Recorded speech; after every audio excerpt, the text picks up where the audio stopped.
You are standing at the top of the food chain, and it feels safe up there. Nothing hunts you. Nothing dares come close. Except that's not quite true. You're surrounded by other hunters, and they're nearer than you'd like to think. A lion can kill a hyena in seconds. A wolf can kill a coyote just as fast. An eagle can tear a fox apart before it registers the shadow. And here's the strange part. In most of these killings, nothing gets eaten. The predator kills, and then walks away from a perfectly good body. The comfortable assumption is that predators avoid each other out of some kind of mutual respect. An unwritten code among killers, honor between hunters. That's a nice story, and it's wrong. The real reason is colder than respect, and it's one of the most ruthless pieces of arithmetic in all of nature. It's called intraguild predation. Once you see it, competition never looks the same again. Picture the scene. A lion spots a hyena out in open grass. The lion isn't hungry. It fed recently. Its stomach is full. It attacks anyway. The hyena runs and doesn't stand a chance, and within seconds, it's dead. Then the lion turns and leaves without taking a single bite. Why kill something you have no intention of eating? This isn't a rare glitch. Researchers Francisco Palomares and Tim Caro mapped this pattern across dozens of carnivore species in a 1999 study and found that killing without eating is routine among predators. Foxes kill other foxes. Bobcats kill coyotes. Wolves kill cougars. And in case after case, the body is simply abandoned. To understand why, start with one blunt fact. Being a predator is expensive. Every hunt burns energy. Every chase carries a risk of injury, and injury is not a minor setback out here. A broken leg for a lion isn't painful. It's a death sentence, slow and certain. Now put another hunter nearby, one that eats the same prey you do. That animal isn't just dangerous in a fight. It's a competitor. And in the wild, competition can be more lethal than hunger, because hunger might ease next week, but a rival eating your food source never stops. That's where the real motive surfaces. This was never about food. It's about removing rivals. Biologist Jose Fedriani studied exactly this among coyotes, foxes, and bobcats in California around 2000. Where coyotes were common, fox numbers fell sharply, and not because the coyotes were eating all the shared prey. They were hunting the foxes directly, killing them, removing them from the board. Ecologists call this mesopredator suppression. Larger predators don't merely outcompete smaller ones for resources. They actively erase them from the landscape. Sit with that for a moment. In nature, it isn't enough to outhunt your rivals. Sometimes you have to delete them. But if this is purely about competition, a question hangs over it. Why not eat the body afterwards? Free meat is free meat. And this is where it gets stranger, because eating another predator carries a hidden cost most people never consider. Imagine you're the wolf, standing over a fox you just killed. The meat is right there, warm and available. But inside that fox are parasites specifically adapted to survive in a predator's body. Organisms like trichinella, which thrives in carnivore muscle tissue. Plant eaters rarely carry this kind of load. Their meat is comparatively clean. Predator meat is the opposite. A minefield of pathogens shaped by millions of years of evolution to survive inside exactly the kind of animal that might try to eat it. So the equation resolves cleanly.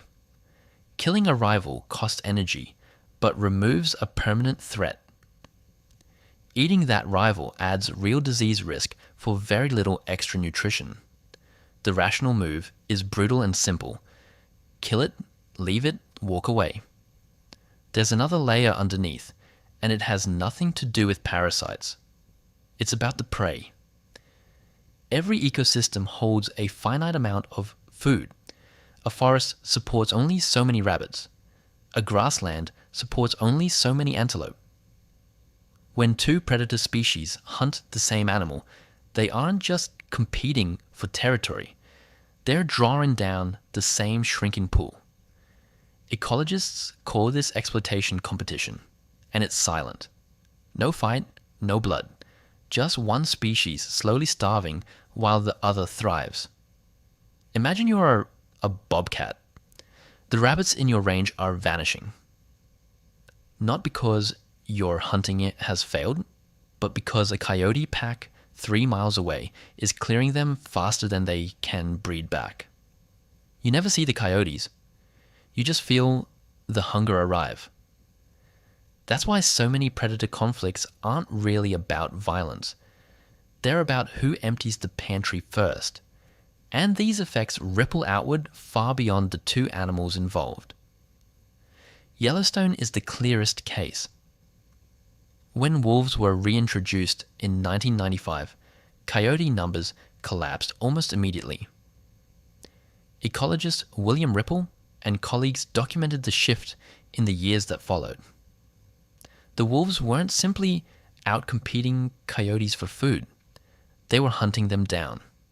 Coyote packs shrank, their territories fractured. And as coyotes thinned out, more rodents survived, which changed the vegetation, which reshaped parts of the landscape. One predator suppressing another rewrote an entire system. So what happens when two apex predators are forced to share ground with no clear winner? In the Mountain West, researchers tracking cougars and wolves have documented direct territorial clashes. Cougars killing wolves, wolves killing cougars. Neither species feeds on the other. The kills are purely strategic. Imagine you're a mountain lion. You've spent months building a territory. Every trail, every hiding spot, every place prey tends to gather is knowledge you paid for in time and energy. Then a wolf pack moves in. They don't just steal your food, they threaten the entire investment. Every day they remain, your odds drop. So the logic turns cold and clear. Remove the threat or lose everything you built. That isn't cruelty, it's economics. Brutal evolutionary economics. And sometimes the rivalry never resolves. It escalates, generation after generation, in what biologists call an evolutionary arms race. One species gains a slight edge, the other adapts. The first adapts again. Look at owls and hawks. In many forests, great horned owls kill smaller hawk species that hunt the same rodents. Over generations, some hawks shifted their active hours slightly to reduce overlap with the owls. They didn't decide this out of fear. The individuals who overlapped simply disappeared, and the ones who didn't passed on their timing. That's natural selection operating in real time, not against prey, but against a competing predator, which is the strangest thread running through all of it. Again and again, avoiding a rival matters more than avoiding starvation itself. In story after story, what determined survival was never a shortage of food. It was the presence of something too similar, too close, too competitive to be allowed to stay. And here's the part that lands closest to home because humans run this exact program, just without the carcass. Think about how competition usually works among people. In business, companies rarely absorb their rivals for the value inside them. More often, they push them out, undercut them, outlast them, force them out of the market entirely. The aim was never to consume the competitor. It was to remove it from the equation. Sports operate the same way. Rivals aren't destroyed to be replaced. They're pushed down the table until they stop mattering. Even in ordinary social life, people compete for status and attention and space without ever needing to fully defeat anyone. Just enough to hold the ground. It's the same instinct wearing a different costume. Not survival by consumption. Survival by removal. Nature arrived at this long before we did. Neutralize the threat. Don't waste energy consuming it. Move on.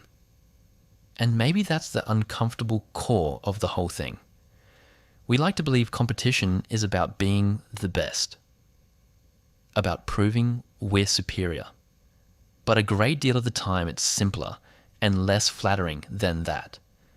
It's about making sure no one else is standing there to challenge you at all. Predators don't eat each other, not out of honor and not out of restraint. They don't eat each other because removing a rival was always worth more than the meal. And somewhere in your own life, whether you've noticed it or not, you've almost certainly run the same arithmetic. The lion never wanted the hyena's meat. It just wanted the grassland to itself.